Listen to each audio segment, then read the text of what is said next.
அனைவருக்கும் வணக்கம். இன்னைக்கு நம்ம என்ன தலைப்பில பார்க்க போறோம்னா, மனித உரிமைகள். அதில வந்து பொருளாதார மற்றும் கலாச்சார உரிமைகள் எப்படிலாம் இருக்கு அப்படிங்கிறத நம்ம வந்து பார்க்கலாம்.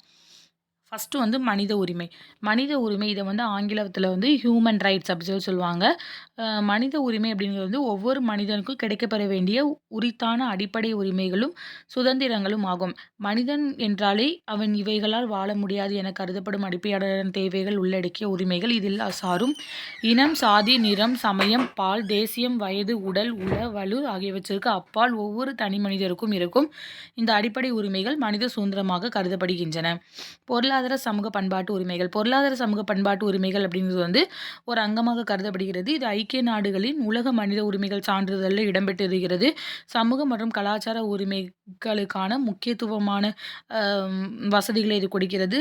எடுத்துக்காட்டாக வீட்டு உரிமை, போதுமான வாழ்க்கை தரத்திற்கான உரிமை, சுகாதார உரிமை, பாதிக்கப்பட்டவர்களின் உரிமைகள் மற்றும் அறிவியல் மற்றும் கலாச்சாரத்திற்கான உரிமைகள் போன்ற சமூக பொருளாதார உரிமைகளை வந்து இது வந்து முன்வைக்கிறது. அடுத்தது சர்வதேச மற்றும் பிராந்திய மனித உரிமைகள் கருவிகளில் பொருளாதார, சமூக மற்றும் கலாச்சார உரிமைகள்ல அங்கீகரிக்கப்படுகிறது.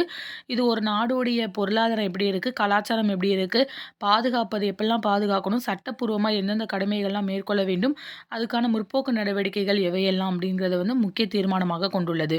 அடுத்தது கலாச்சார உரிமைகள். கலாச்சார உரிமைகள் அப்படிங்கிறது ஒரு மனிதனாக பிறந்தவனுடைய இனம், மொழி, மதம் அனைத்தையும் கடந்து அப்பாற்பட்டு ஒரு கலை உற்பத்தியில அவன் எப்படி இருக்கிறான் அப்படிங்கிறத வந்து காட்டுகிறது. கலாச்சாரம் வந்து மொழி வந்து கருப்பொருளாக காணப்படுகிறது அப்படி சொல்லலாம். கலாச்சார வாழ்க்கையின் பங்களிப்பு, கலாச்சார பாரம்பரியம், அறிவுசார் சொத்துரிமை, ஆசிரியரின் உரிமைகள், சிறுபான்மையினர் மற்றும் கலாச்சாரத்திற்கான அணுகல் இது அனைத்தையுமே உள்ளடக்கிறது. மற்றும் மக்கள் குழுக்களில் உரிமைகள் அல்லது அவர்களின் கலாச்சாரத்தை பாதுகாப்பதில் கவனத்தை செலுத்தியுள்ளது.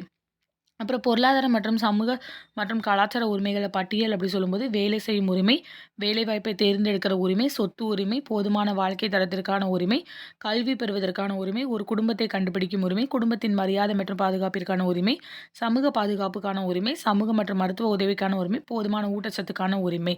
இது அனைத்தும் பொருளாதார மற்றும் சமூக பாதுகாப்பு உரிமைகள்ல வந்து காணப்படுகிறது. மனிதனாக பிறந்த ஒவ்வொருவருக்கும் பொருளாதார உரிமையும், கலாச்சாரம் உரிமையும் மிகவும் முக்கியமானது ஆகும் அப்படிங்கிறது விளக்குகிறது. நன்றி.